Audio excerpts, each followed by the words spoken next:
Hello guys, good afternoon. My name is Om Priya Das. आज हम algebra portion quadratic equation and expression के बारे में डिस्कशन करेंगे। ठीक है गाइस। अच्छा, तो बेटे आप सबको I think quadratic equation school में कुछ कुछ पढ़े होंगे। तो इसमें हम definition, roots of quadratic equation, sum and product of the roots, formation of quadratic equation, nature of roots, theorem of conjugate roots के बारे में आज डिस्कशन करेंगे। ठीक है। पहले स्टार्ट करते हैं बेटे क्वाड्रेटिक इक्वेशन का डेफिनेशन क्या होता है। बेटे आप सबको पता है कि अगर एक इक्वेशन इस फॉर्मेट में होता है तो हम उसको क्वाड्रेटिक इक्वेशन बोलते हैं, है ना। ax squared plus b x plus c is equal to 0। यहाँ पर a क्या है बेटे, एक्स स्क्वायर्ड का कोफिशिएंट, एंड b क्या है, x का कोफिशिएंट, एंड c क्या है बेटे, कांस्टेंट टर्म। अच्छा बेटे, एक इंपॉर्टेंट बात है कि क्वाड्रेटिक इक्वेशन में जो एक्स स्क्वायर का कोफिशिएंट है a, वो 0 नहीं होना चाहिए, है ना। क्योंकि अगर बेटे एक्स स्क्वायर का कोफिशिएंट ए अगर 0 हो गया तो क्वाड्रेटिक नहीं रहेगा, वो तो लीनियर इक्वेशन बन जाएगा, right. B x plus c हो जाएगा, b x plus c is equal to 0। So x square का कोफिशिएंट 0 नहीं होना चाहिए। बस एक्स का कोफिशिएंट 0 हो सकता है, चलेगा, सी भी 0 हो सकता है, चलेगा। For example 2x square plus 3x plus 4 is equal to 0, ये हमारा क्वाड्रेटिक इक्वेशन है। इसमें एक्स स्क्वायर का कोफिशिएंट क्या है बेटे, a is equal to 2, b यहाँ पर क्या है, x का coefficient which is 3, and c क्या है बेटे, constant term 4। X square plus 1 is equal to 0, ये भी क्वाड्रेटिक इक्वेशन है। यहाँ पर बेटे एक्स स्क्वायर का coefficient a is equal to 1, x का कोफिशिएंट b क्या होगा, 0 होगा, क्योंकि there is no x term, and constant c is equal to 1। Okay, तो ये होता है क्वाड्रेटिक इक्वेशन। अच्छा, अब गाइस रूट्स और zeros of a quadratic equation जो कि आप स्कूल में पढ़े थे, है ना गाइस। रूट्स क्या होते हैं, क्वाड्रेटिक इक्वेशन के रूट्स क्या होते हैं। For example let me write a quadratic equation, x square minus 1 is equal to 0। This is a quadratic equation. अब इस क्वाड्रेटिक इक्वेशन में एक्स की जगह क्या पुट करने से इक्वेशन ट्रू बनता है। आप एक्स की जगह -1 पुट करके देखो, -1 का स्क्वायर 1, 1 माइनस 1 0, 1 पुट करके देखो, 1 का square -1 0।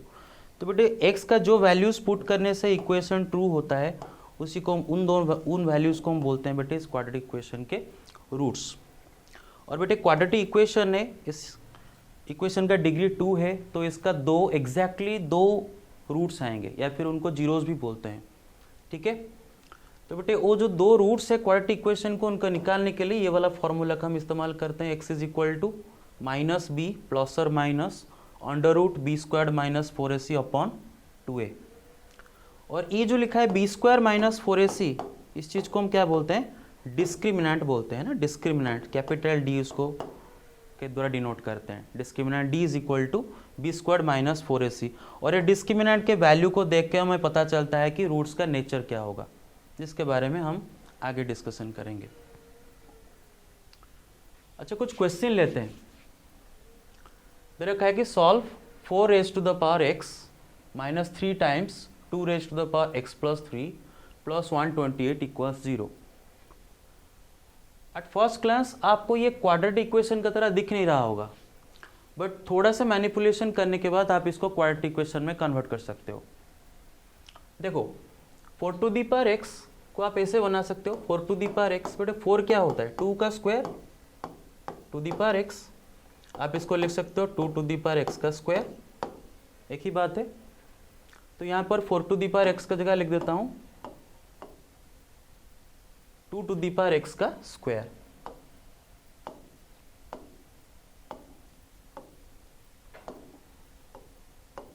Minus 3 times 2 raise to the power x plus 3। You can write it as 2 raise to the power x times 2 raise to the power 3 which is 8 plus 128 is equal to 0. Well, this is 2 raised to the power x squared minus 3 is 8 is what, 24. 24 times 2 raised to the power x plus 128 is equal to 0. Now look carefully. It is a quadratic equation. It is a quadratic equation of 2 raised to the power x. आप अगर एक छोटा सा substitution करो, suppose आप ये 2 to the power x की जगह y लिख लो, put y is equal to 2 to the power x, तो बेटे क्या होगा, y का square -24y plus 128 is equal to 0। तो देखो बेटे, जो इक्वेशन आपको क्वाड्रेटिक इक्वेशन नहीं लग रहा था वो एग्जैक्टली क्वाड्रेटिक इक्वेशन बन रहा है। तो इसको सॉल्व करके आपको y का वैल्यू निकालना है। बहुत इजी है, मिडिल टर्म स्प्लिट से हो जाएगा। बेटे ऐसा दो नंबर निकालो जिनको मल्टीप्लाई करने से 120y² हो रहा होगा एंड ऐड करने से -24y हो रहा होगा। तो बेटे y² -16y -8y plus 128 is equal to 0। देखो -16 -8 मल्टीप्लाई ऐड करने से -24 भी हो रहा है एंड मल्टीप्लाई करने से 128 हो जाएगा। अच्छा बेटे, पहला दो टर्म जो है y² -16, इसमें से y अगर कॉमन लो तो y whole into y -16 minus दोनों, बाकी ये दोनों टर्म से आप 8 कॉमन ले जाओ बेटे, तो 8 whole into y -16 is equal to 0। तो बेटे y का दो वैल्यू आ रहा है, एक है 8 एंड दूसरा है बेटे 16। y -8 into y -16 is equal to 0। और y क्या है बेटे, 2 टू द पावर x से आपका है ना। y का दो वैल्यू, दो पॉसिबल वैल्यूज आ रहे हैं, एक है 8 एंड और एक है 16 एंड y आपका क्या है 2 raise to the power x। तो इसका मतलब 2 raise to the power x का दो पॉसिबल वैल्यू है, एक है 8 दूसरा है 16। अच्छा, जब 2 raise to the power x is equal to 8 तो x का वैल्यू क्या आता है 3, because 2 to the power 3 is equal to 8। And जब 2 टू द पावर x का वैल्यू 16 होता है तो x का वैल्यू क्या आ जाता है बेटे 4, बिकॉज 2 का पावर 4 इज इक्वल टू 16। तो इस इक्वेशन का दो सॉल्यूशन निकले, एक है x is equal to 3 and दूसरा है x इज इक्वल टू 4। तो एक इंटरेस्टिंग चीज़ अभी पता चला कि कभी कभी इक्वेशन क्वाड्रेटिक इक्वेशन की तरह दिख नहीं, मतलब शुरुआत से दिख नहीं रहा होगा, लेकिन थोड़ा सा मैनिपुलेशन करने के बाद एंड एक माइनर सब्स्टिट्यूशन करने के बाद वो एक क्वाड्रेटिक इक्वेशन की तरह हो जाता है। अभी इक्वेशन को बेटे देखो, x² - 2 absolute value of x -3 equals 0। क्या ये क्वाड्रेटिक इक्वेशन की तरह भी दिख रहा है? No, absolutely not. बिकॉज बेटे अगर ये ऐसा लिखा होता है कि x² - 2x - 3 is equal to 0 तो हम बोलते हैं हाँ ये x का क्वाड्रेटिक इक्वेशन है। लेकिन अभी यहाँ पर x नहीं, मॉडुलस ऑफ x लिखा है, एब्सोल्यूट वैल्यू ऑफ x लिखा है। एंड आप सबको पता है कि absolute value of x is equal to x when x greater than और equal to 0 and is equal to -x when x is less than 0. So depending on the value of x, modulus of x can be either x or -x, depending on whether x is greater than or equal to 0 or negative. So mod x is not always equal to x. So these and these are not the same. तो ये अभी quadratic equation की तरह नहीं दिख रहा है।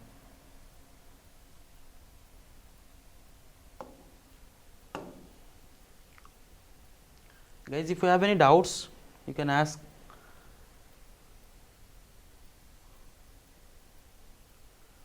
Okay. तो बेटे देखो, इसको मैं भी क्वाड्रेटिक इक्वेशन का तरह दिखा सकता हूँ। अब सबको पता है बेटे, for any real number x, बेटे कोई भी रियल नंबर x ले जाओ बेटे, x का स्क्वायर जो है उसका मॉडुलस का स्क्वायर भी वही है। For any real number x, for all x belong to set of real numbers, square of x and square of absolute value of x are the same. तो बेटे यहाँ पर जो लिखा है x का square -2 modulus of x -3 is equal to 0, मैं वहाँ पर x का स्क्वायर के जगह बड़े आराम से मॉडुलस ऑफ x का स्क्वायर लिख सकता हूँ, no problem, right. Modulus of x का square -2 modulus of x -3 is equal to 0। हमने क्या किया बेटे, x का स्क्वायर के जगह मॉडुलस ऑफ x का स्क्वायर लिख लिए, बिकॉज हम सबको पता है कि x का स्क्वायर जो होगा मॉडुलस ऑफ x का स्क्वायर भी वही है for any real number x। तो बेटा अब देखो ये क्वाड्रेटिक इक्वेशन की तरह दिखने लगा। बस थोड़ा सा एक माइनर सब्स्टिट्यूशन करो, मॉडुलस ऑफ x के जगह आप y पकड़ लो, put y is equal to mod x। तो बेटा ये क्या हो गया, y का square -2y -3 is equal to 0। देखो क्वाड्रेटिक इक्वेशन हो गया। अब आप इसको सॉल्व करो, बहुत सिंपल सा क्वाड्रेटिक इक्वेशन है, मिड टर्म स्प्लिट से हो जाएगा, है ना। तो बेटे y² बेटे मल्टीप्लाई करने से दो नंबर को -3y² होना चाहिए, ऐड करने से -2y होना चाहिए। तो आप ऐसा करो, +y -3y -3 is equal to 0। Check करो बेटा, y -3y कितना होता है, -2y, and y into -3y कितना होता है, -3y² आ जाता है। अच्छा, पहला दोनों टर्म से आप y कॉमन ले लो तो क्या आ जाएगा, y whole into Y plus 1 minus इन दोनों टर्म से 3 कॉमन ले लो, 3 whole into Y plus 1 is equal to 0। तो बेटे y का दो पॉसिबल वैल्यूज है, एक है क्या बेटे 3, y -3 into Y plus 1 is equal to 0। So either y is equal to 3 और y इज इक्वल टू -1, है ना। बट असलियत में y है क्या, एब्सोल्यूट वैल्यू ऑफ x। इसका मतलब absolute value of x is either 3 or absolute value of x is -1। Well, किसी भी रियल नंबर का एब्सोल्यूट वैल्यू कभी नेगेटिव हो सकता है, नहीं, रियल नंबर का एब्सोल्यूट वैल्यू नेगेटिव नहीं होता। So modulus of x can never be equal to -1। So this root is called erroneous root, we shall ignore this root. ये रूट गलत है, इनकरेक्ट रूट, हम इसको इग्नोर करेंगे, दिस इज इम्पॉसिबल। तो mod x is equal to 3 ये हो सकता है। और बेटे मॉड x कब 3 होगा, जब x का वैल्यू आइदर 3 और -3, right. Mod x is equal to 3 implies x is equal to plus और -3। 3 का एब्सोल्यूट वैल्यू -3 का एब्सोल्यूट वैल्यू, दोनों का एब्सोल्यूट वैल्यू 3 ही होता है। तो बेटे आ गया, इस इक्वेशन का दो सॉल्यूशन हमें मिला, एक है 3 एंड दूसरा है -3। तो बेटे यहाँ से एक इंटरेस्टिंग चीज़ देखे बेटे कि कुछ रूट्स निकलते हैं जो कि इम्पॉसिबल रूट्स होते हैं, मतलब हालांकि निकलते हैं लेकिन जब आप उनको इक्वेशन में थोड़ा रियलाइज़ करोगे, जो आप लिए हो, जिसको देखो यहाँ पर मॉड x को आप y लिए थे तो मॉड x -1 नहीं हो सकता। तो इस टाइप का रूट को हम बोल रहे हैं एरोनोस रूट्स, है ना। आगे चल के ऐसे और भी एग्जाम्पल्स देखेंगे।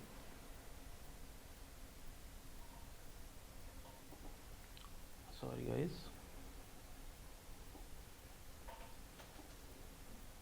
ओके।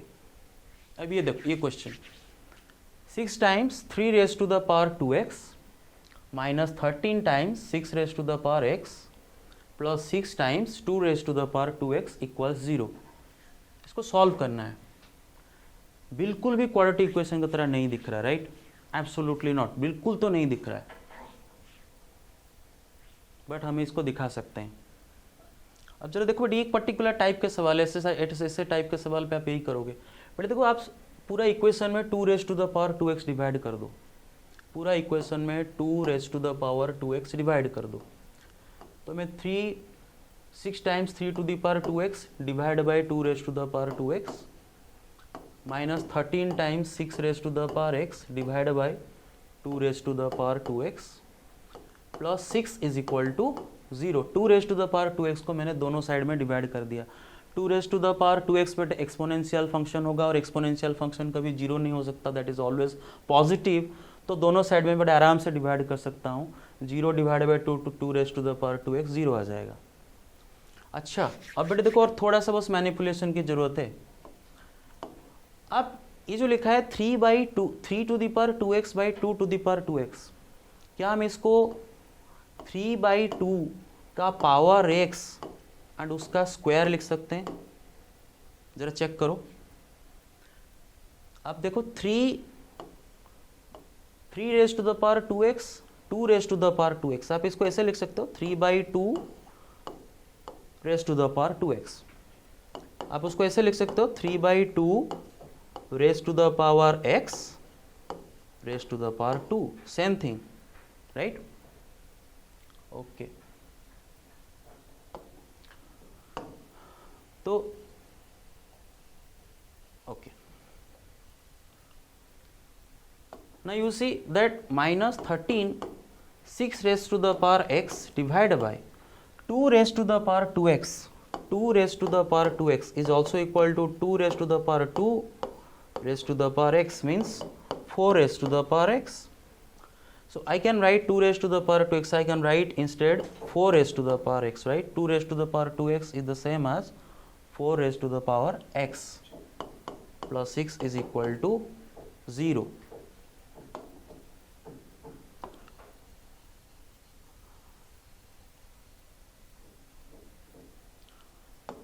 Now look, ये क्या लिखा है 6 into 3 by 2 raised to the power x square minus 13 times, well 6 to the power x upon 4 to the power x, I can write it as 6 upon 4 whole to the power x plus 16, sorry, plus 6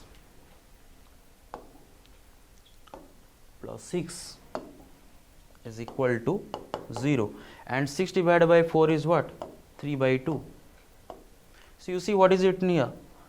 6 times 3 by 2 raised to the power x का square minus 13 times 3 by 2 raised to the power x plus 6 is equal to 0.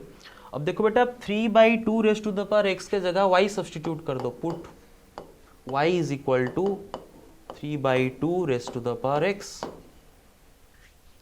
तो क्या दिखने लगेगा? 6 times y का square minus 13 times y plus 6 is equal to 0. Look, ये हो गया आपका क्वाड्रेटिक इक्वेशन. बस इसे अभी आपको सॉल्व करना है. 6y square minus 13y plus 6 is equal to 0.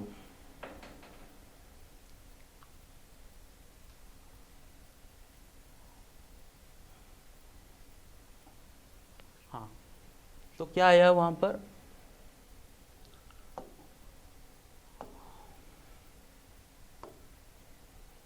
Sorry guys, colour. Okay, हाँ, तो क्या आया वहां पर?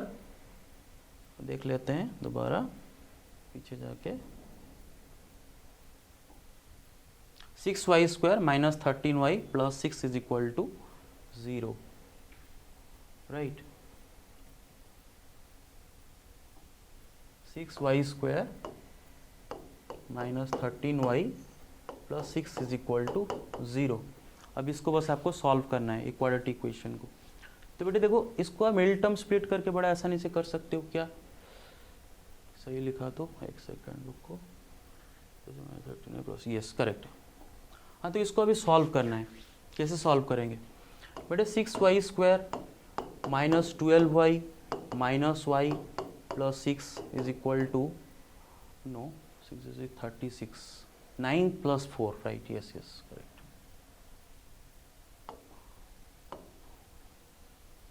बेटे देखो, ऐसे दो नंबर आपको निकालना है जिनको मल्टीप्लाई करने से 36 हो रहा होगा और ऐड करने से माइनस 13 हो रहा होगा. 9 एंड 4, राइट. तो minus 9y minus 4y plus 6 is equal to 0. अच्छा, ये दोनों नंबर से आप क्या कॉमन ले सकते हो? दोनों टर्म से 3y. तो यहाँ पर क्या रहेगा? 2y माइनस, इधर क्या रहेगा बेटे? 3y कॉमन लेने के बाद 3 माइनस, ये दोनों टर्म से आप क्या कॉमन ले सकते हो? 2, राइट. क्या रहेगा? 2y minus 3 is equal to 0. तो ये क्या हो रहा है? 3y minus 2 into 2y minus 3 is equal to 0. तो y का दो पॉसिबल वैल्यूज निकल के आते हैं. एक आता है 2/3 एंड और एक आता है बेटे 3/2, है ना. y is equal to either 2/3 और y is equal to 3/2. But असलियत में y है क्या? अब अगर पीछे जाके देखो आप, y किसके जगह पर y सब्सटीट्यूट किए थे?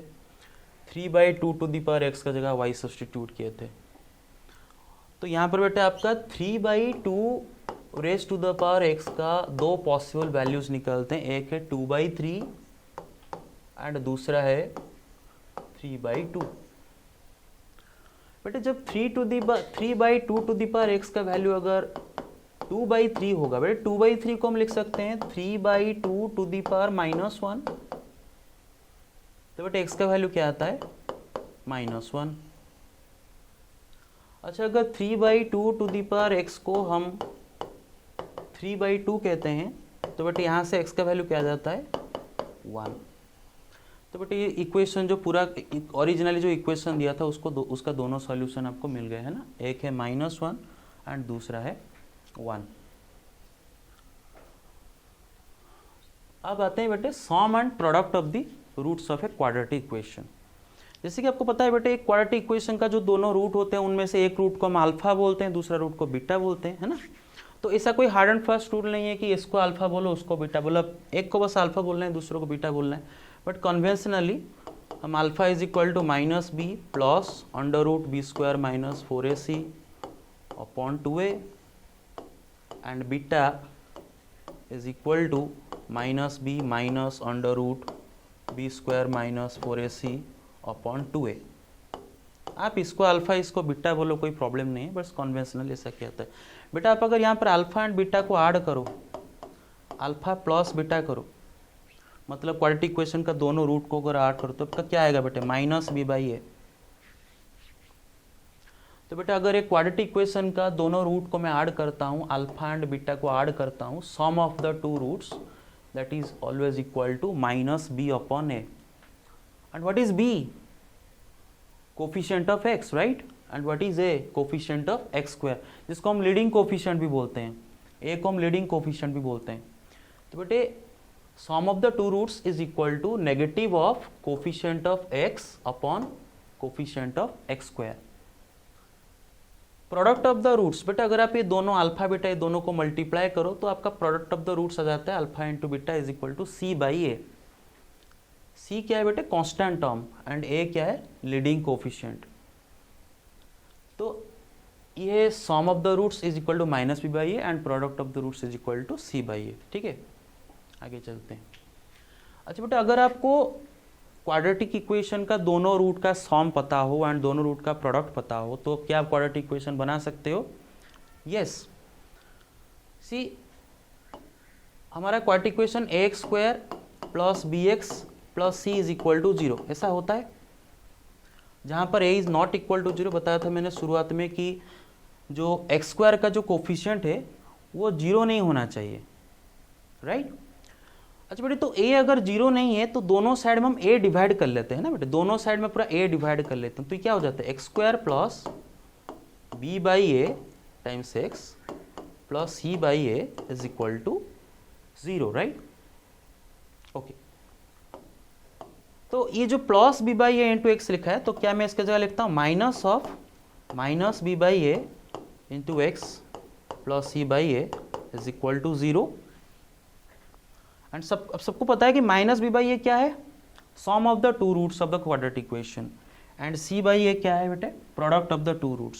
सो that implies X square minus B by A का जगह मैं दोनों रूट का सम अल्फा प्लस बीटा लिख सकता हूँ, because alpha plus beta is equal to minus by A, and C by A का जगह दोनों रूट का प्रोडक्ट अल्फा बीटा लिख सकता हूँ। तो बेटे बहुत सिंपल सा बात निकला कि अगर मुझे क्वाड्रेटिक इक्वेशन का दोनों रूट का सम अल्फा प्लस बीटा पता हो एंड दोनों का प्रोडक्ट अल्फा बीटा पता हो तो बेटे मैं बड़े आराम से क्वाड्रेटिक इक्वेशन लिख सकता हूँ x squared minus sum of the two roots into x plus product of the two roots is equal to 0। Okay, तो इसको आप देखो क्या लिखा है, S for sum of the two roots, P for product of the two roots, right? X squared minus sum of the two roots times x plus product of roots equal to 0। अच्छा एक interesting सा बात आता है, suppose मुझे एक quadratic equation दिया गया है, सपोज मुझे एक क्वाड्रेटिक इक्वेशन ऐसा दिया गया है x square plus 16x minus 3 is equal to 0, और मुझे पूछा गया है ये क्वाड्रेटिक इक्वेशन का दोनों रूट का सम क्या है एंड प्रोडक्ट क्या है ना? तो अब देखो बेटे यहाँ पर आपको alpha plus beta is equal to minus B by A and alpha beta is equal to C by A करने की जरूरत नहीं है। जब बेटे लीडिंग कोफिशिएंट 1 होगा, सपोज आपको एक क्वाड्रेटिक इक्वेशन रखा है x square plus p x plus q is equal to 0, बेटे यहाँ पर लीडिंग कोफिशिएंट एक्स स्क्वायर का कोफिशिएंट 1 है ना बेटे? तो sum of the two root सीधा हम क्या लिखेंगे ना, जो भी x का कोफिशिएंट है उसमें माइनस मल्टीप्लाई कर दो, minus p, and product of the two roots क्या आ जाएगा बेटे?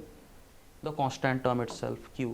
ऐसा कब होगा? जब एक्स स्क्वायर का कोफिशिएंट 1 है, क्योंकि एक्स स्क्वायर का कोफिशिएंट अगर 1 नहीं कुछ और है तो बेटा हम alpha plus beta is equal to minus B by A लगाएंगे and alpha beta is equal to C by A लगाएंगे। तो ऐसा डायरेक्ट कब कर लेंगे? जब एक्स स्क्वायर का कोफिशिएंट 1 हो।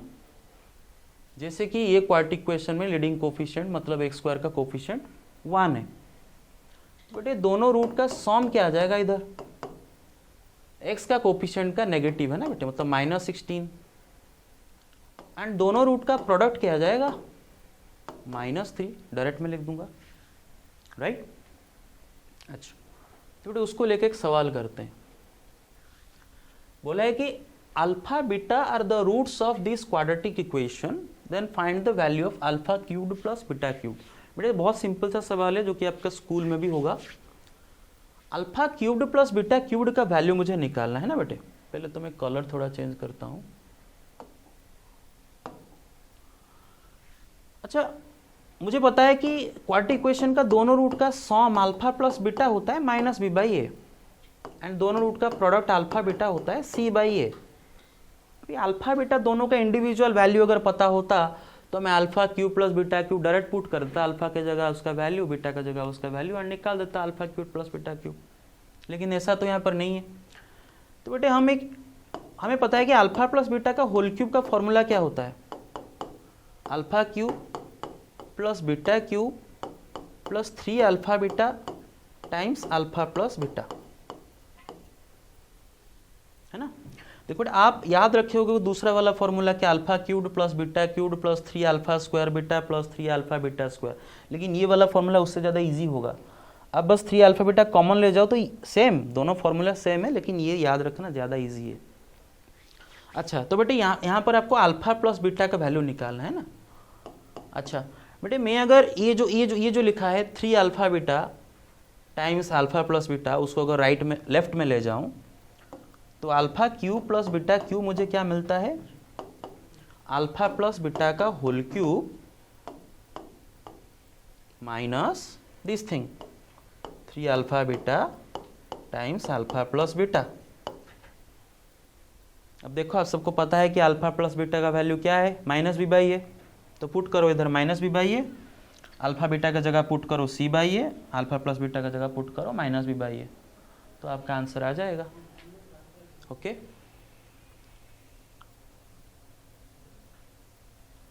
नेक्स्ट क्वेश्चन पे आते हैं। देखो बोला है कि बेटे if r be the ratio of the roots of the quadratic equation, ये मेरे पास एक क्वाड्रेटिक इक्वेशन है और बोला है कि r is the ratio of the roots of this quadratic equation. तो बेटे r plus 1 whole squared upon r का वैल्यू क्या है ना। इंटरेस्टिंग सा सवाल है। अच्छा चलो पूरा बेसिक से जाते हैं। बेटे बोला है कि आर इस क्वाड्रेटिक इक्वेशन का दोनों रूट का रेशियो है। मानो उसका एक रूट अल्फा है तो दूसरा रूट क्या हो रहा होगा, आर इंटू अल्फा, है ना। अच्छा दोनों रूट का सॉम क्या होगा, मतलब हमें पता है कि क्वाड्रेटिक इक्वेशन का दोनों रूट का सॉम, यहाँ पर दोनों रूट क्या है बेटा, अल्फा एंड आर अल्फा है। इन दोनों का सॉम क्या है बेटा, minus B by A.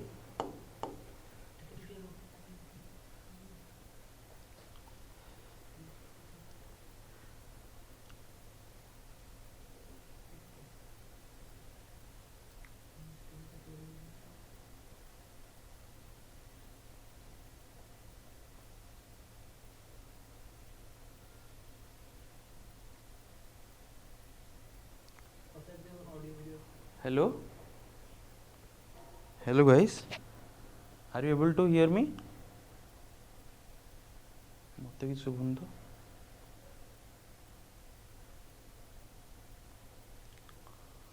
Okay guys, तो क्वेश्चन था बेटे कि ये जो क्वाड्रेटिक इक्वेशन दे रखा है उसका दोनों रूट का रेशियो उसने आर दिया है और बोला है कि r plus 1 whole square upon r का वैल्यू क्या है ना। अच्छा अगर इसका दोनों रूट का रेशियो आर है तो मानो एक रूट अगर अल्फा है तो दूसरा रूट क्या हो रहा होगा, आर अल्फा हो रहा होगा। दोनों रूट का सॉम का फॉर्मूला में पता है कि quadratic equation x square plus b x plus c is equal to 0। इसमें दोनों रूट का सॉम क्या आएगा बेटा, माइनस बी बाई ए आएगा। तो alpha plus R alpha is equal to minus B by A. तो बेटा अल्फा अगर आप कॉमन ले लो तो alpha whole into 1 plus R is equal to what, minus B by A. And दोनों रूट का प्रोडक्ट क्या है बेटे, सी बाई ए, मतलब R alpha times R alpha, alpha times R alpha is equal to C by A, है ना। तो R क्या होगा बेटे, C by A alpha square, और इधर से 1 प्लस आर क्या आ जाएगा ना, minus B by a divided by alpha, है ना। बस तो बेटा 1 प्लस आर का वैल्यू मिल गया, आर का वैल्यू मिल गया, है ना। तो आप इसको बड़े आसानी से भी निकाल सकते हो, आर प्लस 1 का होल स्क्वायर निकाल के divide by R. R plus 1 का होल स्क्वायर क्या होगा, minus B by A alpha का स्क्वायर, मतलब B square by A square alpha square divided by R. R क्या होगा बेटा, आर ये C by A alpha square, C by A alpha square. बेटे डिवीजन हुआ है, अल्फा स्क्वायर कट जाएगा, ए के कट जाएगा, तो क्या रहेगा बेटे, बी स्क्वायर बाई सी ए, है ना। तो आगे कौन सा ऑप्शन सही होगा, ऑप्शन बी, राइट। ओके,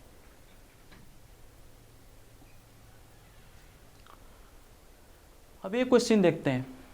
बोला है कि रूट्स ऑफ द इक्वेशन, ये जो बेटे ये जो इक्वेशन दे रखा है, किस टाइप का इक्वेशन बाद में देखेंगे, फिलहाल ये जो इक्वेशन है इसका दोनों roots are equal in magnitude but opposite in sign. ऐसा है कि अगर इसका एक रूट 5 होगा तो दूसरा रूट -5 है, एक रूट अगर -5 है दूसरा रूट 5 है, मतलब दोनों रूट का मैग्नीट्यूड सेम है, बस साइन अलग अलग है, ठीक है। बोला है कि so that p plus q is equal to 2r and the product of the roots is equal to -12 p squared plus q squared. बहुत सिंपल सा सवाल है बेटे, लेकिन एक बात है कि ये इक्वेशन जो है, अब ये किस टाइप का इक्वेशन है, इसको कैसे सॉल्व करें, राइट। थोड़ा इसको सिंपल करते हैं, थोड़ा सिंप्लीफाई करते हैं। लिखा है 1 upon x plus P plus 1 upon x plus q is equal to 1 upon r, है ना। अच्छा बेटे एलसीएम ले जाओ, डिनोमिनेटर एलसीएम ले जाओ, x plus p times x plus q plus x plus p is equal to क्या होगा बेटा 1/r। क्रॉस मल्टीप्लीकेशन करो, ये क्या बेटा 2x plus P plus Q, है ना, 2x plus P plus Q time से r जाके मल्टीप्लाई होगा, तो मैं इधर डायरेक्टली लिख लेता हूं, है ना। तो मैं इधर डायरेक्ट लिख लेता हूं 2rx, ये हो जाएगा 2rx into p plus q into r, है ना बेटे, ये r जाके मल्टीप्लाई हो रहा है, ये x प्लस एक्स हो रहा है 2x, उसके साथ r मल्टीप्लाई 2rx, प्लस यहाँ पर है p प्लस क्यू, उसके साथ r multiply p plus Q whole into r is equal to, but ये चीज़ सब आके 1 के साथ क्रॉस मल्टीप्लाई होगा। पहले तो ये एक्सप्रेशन जब आप x plus P and x plus Q को मल्टीप्लाई करोगे तो क्या आएगा, X square plus P plus Q whole into X in plus P Q, है ना। तो 1 के साथ क्रॉस करके इधर आके वो क्या हो जाएगा, x square plus P plus q times x plus P Q, right. अच्छा तो बेटे एक काम करते हैं, मैं अभी इसको इरेज करता हूँ, ये बीच वाले को इरेज कर लेता हूँ।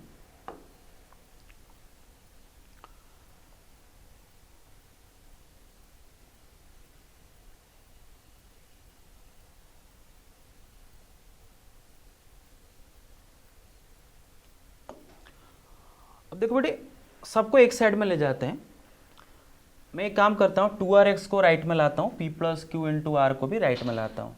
तो बेटे इक्वेशन अभी क्या दिखेगा, x square plus P plus Q whole into x minus 2rx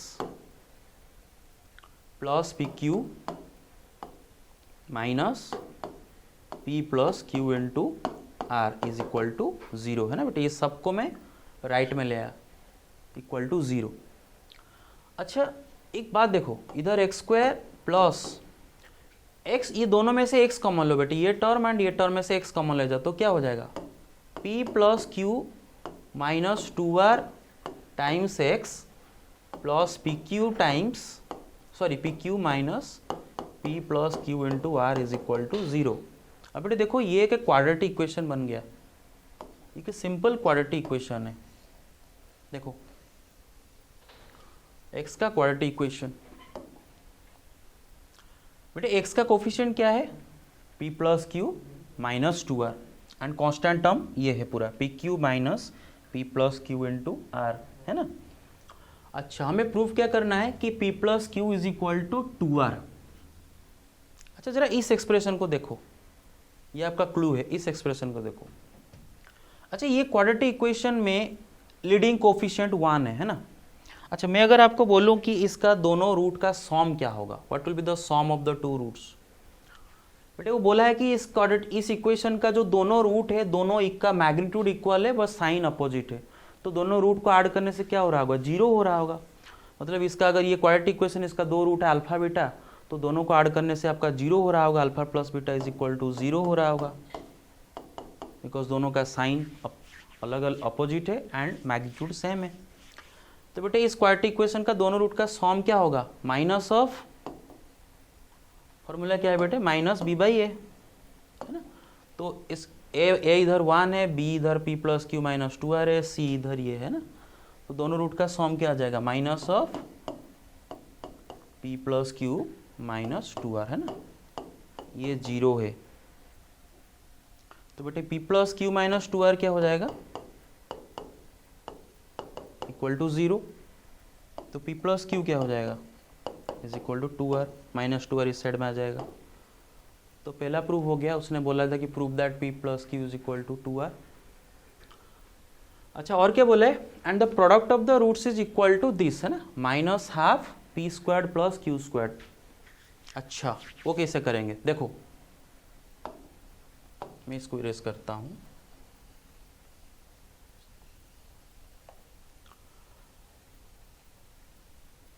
अच्छा, क्वाड्रेटिक इक्वेशन का दोनों रूट का प्रोडक्ट का फॉर्मूला क्या होता है? सी बाई ए, है ना। Alpha into beta is equal to C by A. C इधर क्या है? P Q minus this thing, है ना, what this constant term, और ए इधर 1 है ना। तो दोनों का प्रोडक्ट क्या हो रहा है बेटे? दोनों रूट का product p Q minus p plus q times r, है ना, जो पूरा कॉन्स्टेंट टर्म इधर आ रहा है। और मुझे दिखाना है कि this thing is equal to this. कैसे दिखाएं? अच्छा बेटे देखो बेटे, ये एक्सप्रेशन में बिल्कुल आर ही नहीं है, तो मुझे कैसे भी करके आर को एलिमिनेट करना है ना। आर को मैं कैसे एलिमिनेट करूं? देखो बेटे, ऑलरेडी मुझे पता है कि p plus q is equal to 2r, है ना बेटे। p plus q is equal to 2r। तो इधर से r का वैल्यू क्या आ जाता है? p प्लस क्यू बाई 2, है ना। तो आप इधर r के जगह पुट करो p प्लस क्यू बाई 2, तो P Q minus p plus Q इनको आर के जगह अगर P plus Q by 2 put करेंगे तो क्या हो जाएगा? पी प्लस क्यू का होल स्क्वायर बाई 2 हो जाएगा ना, ऑलरेडी एक पी प्लस क्यू है। अच्छा, अभी एलसीएम ले जाओ। एलसीएम ले जाने से क्या हो जाएगा? 2p Q minus p plus Q का होल स्क्वायर खोलने से क्या होगा? P square plus q square plus 2p Q, और बाहर एक माइनस है, तो minus P square minus Q square minus 2p Q by 2, है ना। ये देखो minus 2p Q plus 2p Q cut गया, तो क्या बचा? Minus P square minus Q square upon 2। बेटे दोनों में से -1 अगर कॉमन ले जाते हैं तो minus whole into p square plus q square upon 2। देखो हो गया प्रूव्ड, दोनों रूट का प्रोडक्ट का फॉर्मूला प्रूव हो गया, राइट। ओके,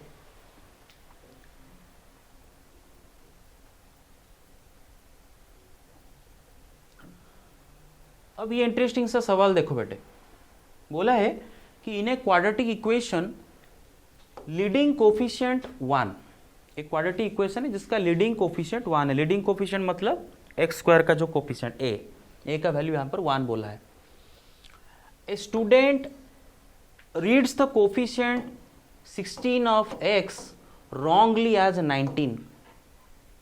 मतलब एक क्वाड्रेटिक इक्वेशन था और उस क्वाड्रेटिक इक्वेशन में लीडिंग कोफिशिएंट 1 है, मतलब वो दिया है कि लीडिंग कोफिशिएंट 1 है, और x का जो कोफिशिएंट है वो असली में है 16, मतलब प्लस 16x, लेकिन उसने स्टूडेंट ने उसको गलती से x का कोफिशिएंट को 19 पढ़ लिया, मतलब उसने यहाँ पर 19x सोचा,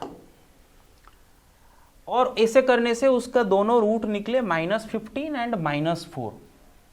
तो बोला है कि द करेक्ट रूट्स क्या है। अच्छा बेटी क्वाड्रेटिक इक्वेशन है, कांस्टेंट टर्म तो होगा, तो हमें अभी तक वो कांस्टेंट टर्म क्या है पता नहीं, और इतना क्वेश्चन से पता चलता है कि स्टूडेंट ने सिर्फ x का कोफिशिएंट पढ़ने में मिस्टेक किया है। x का कोफिशिएंट 16 था, उसने गलती से उसको 19 पढ़ा है, बाकी कांस्टेंट टर्म के बारे में कुछ बोला नहीं है, तो हम एज्यूम करें कांस्टेंट टर्म वो सही पड़ा है, सिर्फ x का कोफिशिएंट गलत पड़ा है। तो मानो हमारा इक्वेशन का कांस्टेंट टर्म c है। तो ऐसा है कि ये है करेक्ट इक्वेशन जो कि दिया था और स्टूडेंट ने उसे गलती से ये पढ़ लिया 16 का जगह 19। अब ऐसा करने से स्टूडेंट अगर जब क्वाड्रेटिक इक्वेशन को ऐसा करके लिख रहा है तो उसका दोनों रूट आ रहे हैं -15 एंड -4। सवाल है कि करेक्ट रूट क्या है। अच्छा, करेक्ट रूट मतलब ये आपका जो करेक्ट इक्वेशन है इसका दोनों रूट क्या है।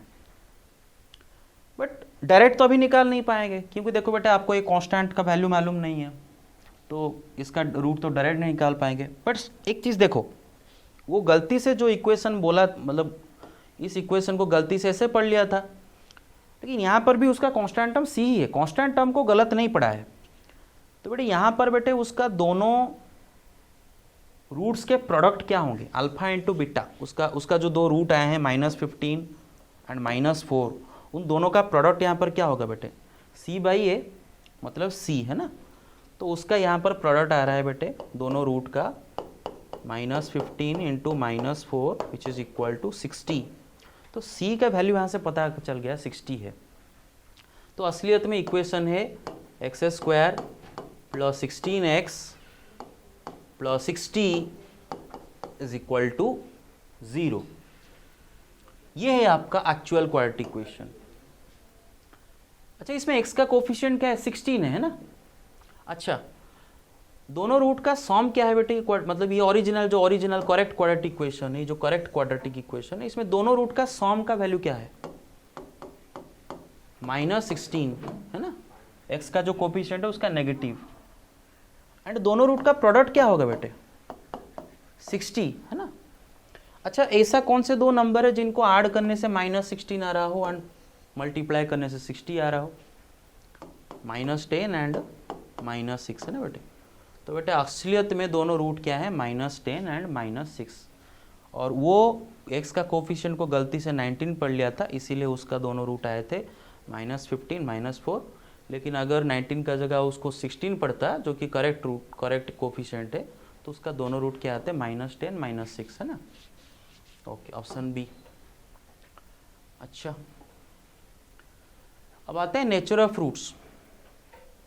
देखो बेटे, ये चीज़ स्कूल में बार बार पढ़ के आए हो, ये मेरा क्वाड्रेटिक इक्वेशन है, एंड मानो इस क्वाड्रेटिक इक्वेशन में a b c जो दोनों कोफिशिएंट एंड दो कांस्टेंट टर्म, ये तीनों मानो रियल नंबर है, तीनों के तीनों रियल नंबर है, a b c all of them are real number, and obviously it is granted that coefficient of x² leading coefficient, उसको हम कभी 0 नहीं पकड़ेंगे ना, a is not equal to 0।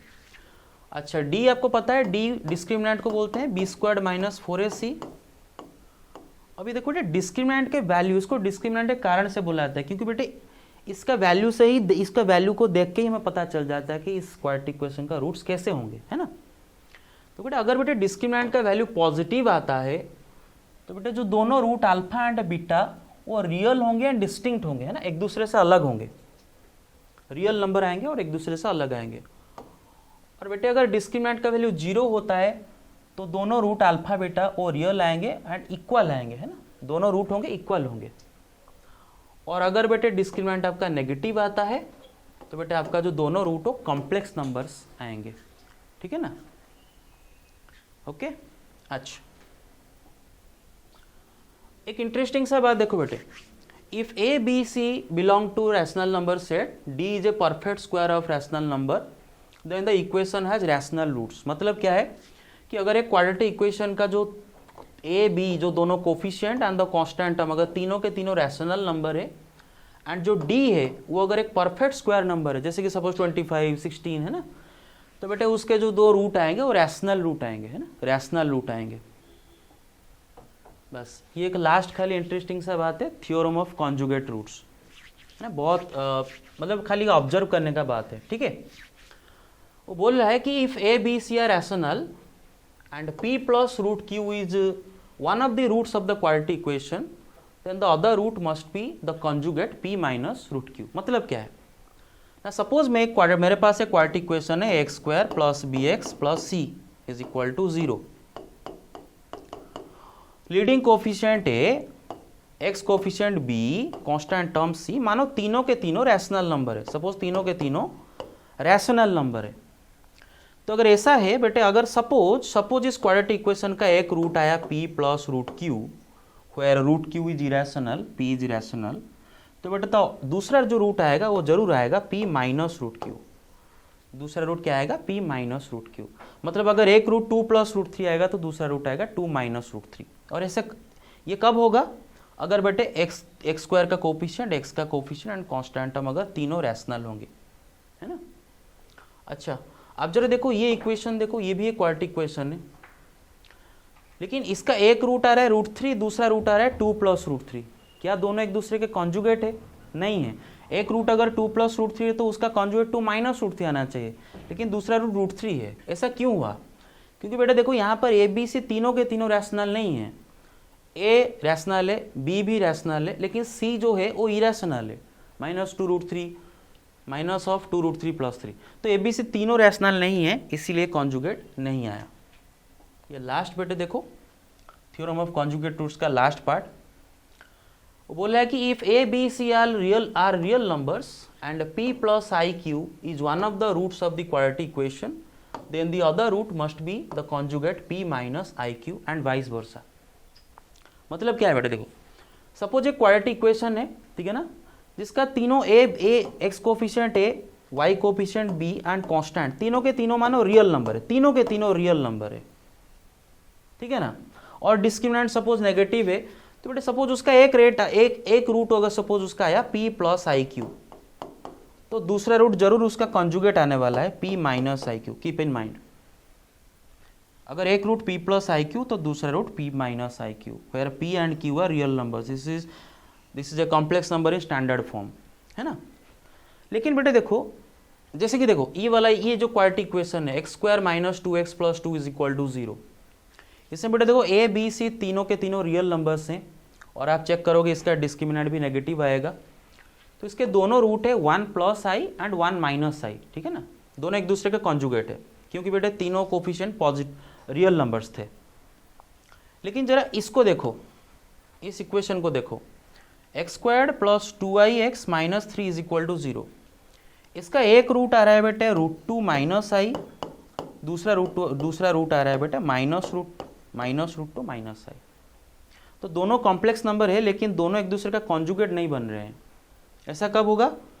जब क्या, क्योंकि यहाँ पर देखो बेटे ए बी सी तीनों के तीनों यहाँ पर रियल नंबर नहीं है, यहाँ पर एक्स का जो कोफिशिएंट है वो रियल नहीं है ना। तो बेटे जब ए बी सी तीनों के तीनों रियल नंबर होंगे एंड एक रूट अगर ए प्लस आई भी आएगा तो दूसरा रूट ए माइनस आई भी आएगा। So guys this much for on my part. Now Anshuman sir will take over. Thank you guys. Thank you very much.